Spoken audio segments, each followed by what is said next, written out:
Hey everybody, and hey Jay, this one's for you. Just watched your last video and brought back all those memories of you coming down and all the fun we had and hanging out with Ron. And I want to first say that while you were here, before you left, we shot a video of the three of us kind of around the circle here, and we just laughed and joked about a whole bunch of stuff and your trip. And I want to apologize. Somehow that video got formatted over and we lost it. So we lost all that fun that we had there. And I think the last day you were here. So I apologize for that. Sorry about that. Your last video is a great video, and it brought up what I feel like are some good talking points that would be best just to address in a video. And there was clearly some misunderstandings. And I thought, well, this is a great opening of a door here, because if you've got misunderstandings, other people have some misunderstandings. So it gives me an opportunity to clarify some things and kind of clear up some misunderstandings, specifically about the way I measure and using one speaker to do the design work versus trying to do design work using a pair of speakers, and industry standards of measurements and stuff like that. Let's talk about some of those things, and in comparison to using one speaker to do a review. Remember, I'm not a reviewer. When customers send us speakers for upgrades, they're not completely satisfied with that speaker. There's things that they want that the speaker's not giving them, or they're hearing problems in the speaker and they want us to address it. So we don't typically get perfect speakers coming in here. We get speakers that are usually the budget level stuff that people want us to do an upgrade for, because it's a fun upgrade project for them. They get to then go in and work on the speaker themselves and make it better all on their own, and show their friends how they just upgraded this thing with this kit that they got. And it's a fun project, and the results are always an upgrade. It's never a subjective situation where, is it better now? Did I change it versus what it was? Was it a change or was it an upgrade? Let's address some of those things too.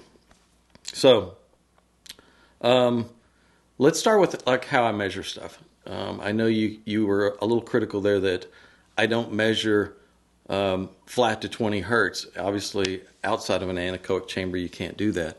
And I have had an anechoic chamber. I had a full-size anechoic chamber at our first facility there at GR Research when we first started. We spent some money and built an anechoic chamber. And I know that the measurements in the anechoic chamber and the gated time window measurements we're using now are exactly the same. Absolutely exactly the same. The difference is I can't accurately measure as low, neither can anyone from 1 meter. 1 watt, 1 meter is an industry standard in measuring speakers, and we use that same standard. If you want to measure lower than that, you need to go further away than that. And to go further away, you need to be able to take that measurement without room interactions or room reflections, thus needing an anechoic chamber. Now, can we go in and splice a measurement in with taking a near field response? In other words, moving the microphone up to the woofer, taking a near field response, and then splicing that in at 200 or 300 hertz, and getting what would then be a very accurate simulation of the same measurement that you would get in an anechoic chamber. Yes, we can do that, and we have done that. In fact, in our recent video that we shot of the Brutes, we did that. And because it's a big speaker and it has a big woofer, and we want to show how low does this thing go, and explain the way I loaded that driver and how I made it in a sealed box to 3 dB down to like 28 hertz, I had to show an actual measurement that confirms that, and I did. And that's also an industry standard for guys like John Atkinson at Stereophile. He'll splice in a measurement as well.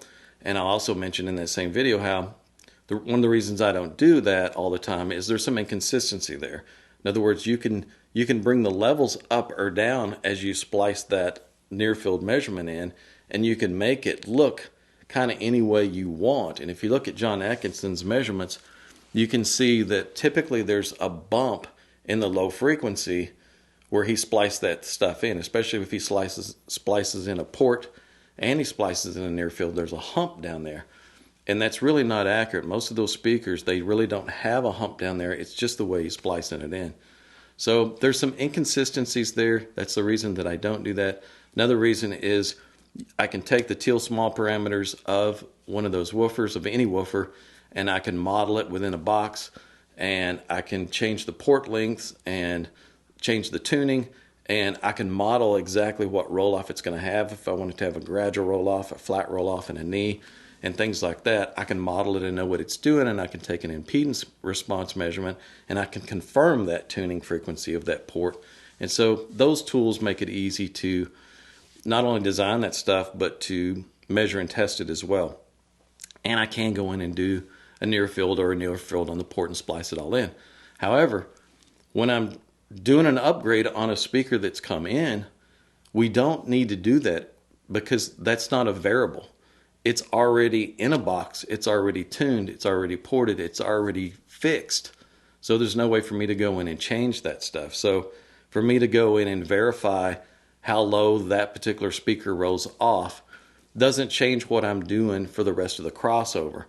You know, when I'm working on a crossover, especially a lot of these two-ways that come in here, there's nothing I can do for that low-end roll-off. It's there. You know, we can tighten up the cabinet with no res and do away with resonances, and we can make the bass cleaner and things like that. But as far as changing the tuning, we don't have any means to do that.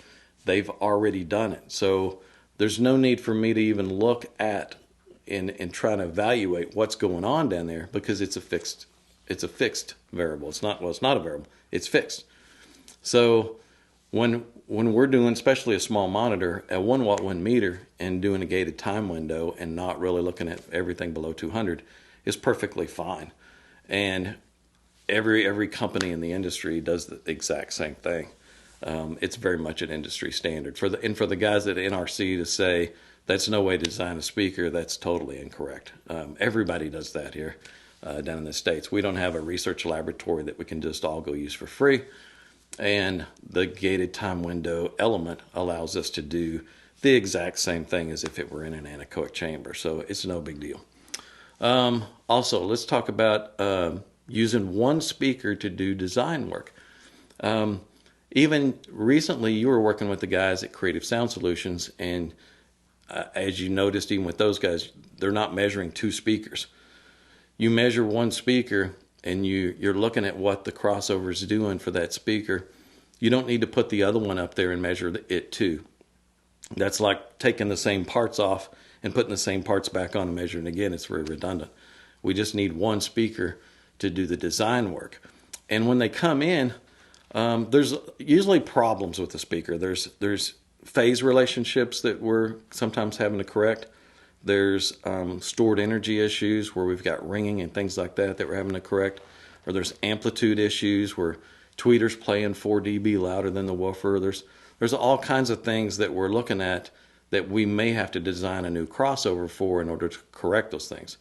Sometimes speakers come in and they're not that bad off at all. For instance, and I'll say when they're good. I don't just bash on every company's stuff that comes in here because they did poor design work or they use cheesy parts.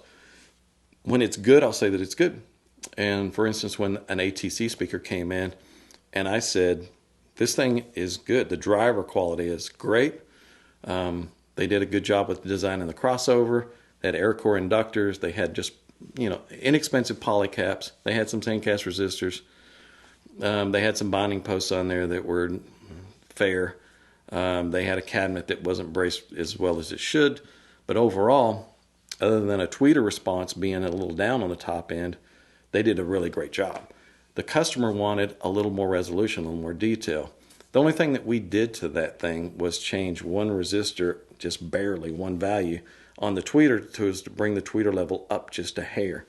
And then we replaced some of the just plain polycaps with a sonic cap. We replaced the binding post with tube connectors. We threw in some no-res. All those are upgrades. It's not a matter of it subjectively. Do we need to compare that to the original to know what the difference is? No, we don't need to do that because we've done it hundreds and hundreds of times. It's like when you were here and we let you A-B compare on a pair of XLS Encores tube connectors versus standard binding posts. And we went back and forth, and within just a couple songs, immediately you could tell there was a difference in clarity when we went to the tube connectors. You said to you it wasn't huge. It wasn't like a massive change and improvement. It was subtle, but it was an improvement. It was a repeatable improvement, and we know that improvement is always there. So when we say we're going to use a pair of tube connectors instead of the binding posts that are in there, we already know what's going to happen. We've already made those comparisons. I don't need to build out a pair and do an A-B comparison of tube connectors versus binding posts to know that that's going to be an improvement in clarity. The same thing is true for different capacitors. You just recently spent a bunch of time A-B-ing capacitors with the guys up there at Creative Sound Solutions. I even watched and gave you some tips. That's great. That's exactly what you need to be doing when you're doing research and development. You need to be listening and comparing parts. We do that a lot. Even when you were here, I think you might have got to hear Hobbs's NX Studios with 2 different crossovers on there. The crossovers measured the same, all the part values were the same, but they were different manufacturers' brands. One had VCAP Odoms in it or something, and the other had MyFlex copper caps. And bypass caps were different. The resistors were different on them. We do that a lot. We compare one part versus another. So when a speaker comes in and we're not really changing the crossover, we're just changing the parts, we know what's going to happen when we change that part. We don't have to set up a pair and do a comparison and say, does it really sound clearer to replace that electrolytic cap with a poly cap? Well, we've already done that 100 times.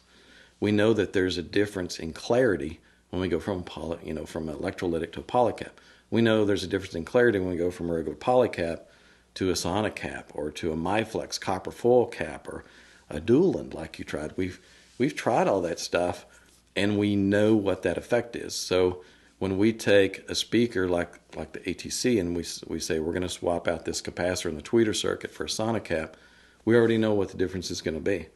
We don't need to set up 2 and do that measurement and then listen and try to confirm that. It just doesn't work that way. We need one speaker because we're looking at, are there problems?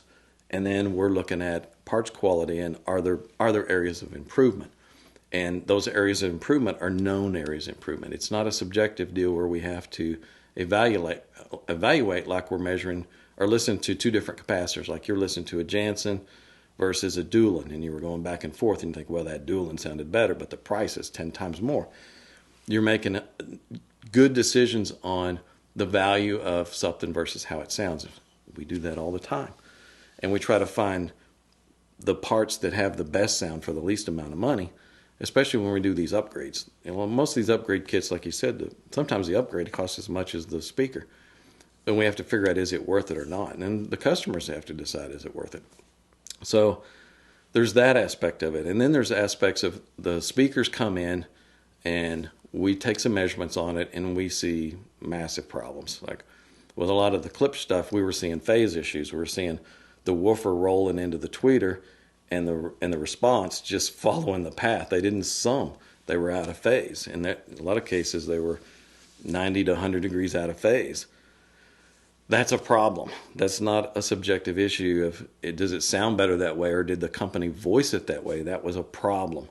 And we addressed that with a whole bunch of their speakers. They all had that problem. And then later, because it became a known problem, Clips came out with the version 2 of all those models, and they redesigned those crossovers, and they fixed the phase issue so that there wasn't a hole in the response. So there's times you identify problems, and they really are problems, and solving those problems improve the way something sounds. It's not a subjective deal of, I don't know, does it sound better with the drivers out of phase and a big hole in the response? No, that never sounds better. That we know that's a loss of accuracy. Same way when we see a speaker and we see a peak and we see stored energy there. We see ringing in the woofer's response. We know that that's going to be an audible problem. And that ringing it's going to grate on your nerves, man. After a while, that ringing is just going to make fatigue. So we'll go in there and design a filter that corrects it. We'll put a notch filter in there and pull it out. Like one of the Dyne Audio's Special 40s, that was one of those that had ringing in the woofer's response. We go in and notch that stuff out and subdue that ringing. Is that something we would subjectively think, well, is it better, or did the company voice it that way? Did they want that ringing in there? No, that ringing is just noise. That's not part of the input signal at all. That's stored energy. So that's a problem. So we address that problem. I don't need two speakers to address that problem. I don't need to measure one speaker and measure the other and look at the same problem. So we know that correcting that is going to be a fix. It's going to be an upgrade. So we can design that upgrade and correct problems and upgrade parts quality, and we know what the result is going to be, because like you did with the guys at Creative Sound Solution making all those comparisons, we've made all those comparisons, so we know what the result is going to be. So that's why we only need one speaker. Remember, we're doing design work, and we're looking at problems and fixing problems, or we're looking at parts quality and we're stepping things up in parts quality. That's not the same as what I criticized Amir for over at Audio Science Review.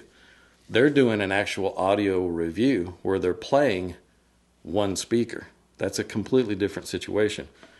If you remember, we've talked a lot about all the effort that I put into the design work and trying to recreate a three-dimensional soundstage, trying to create layering within the soundstage, trying to make things to where you hear clear space between instruments and things like that.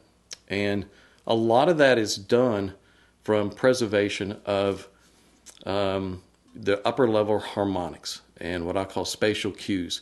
If you use capacitors that are smearing the decay, in other words, you hear, let's take the hit of a cymbal and you hear the decay of that cymbal, and if you use a cheap budget level cap that's $1 or an electrolytic cap, which it could be even worse, it'll truncate that decay. That decay's and it just, there's no real decay there, no decay structure.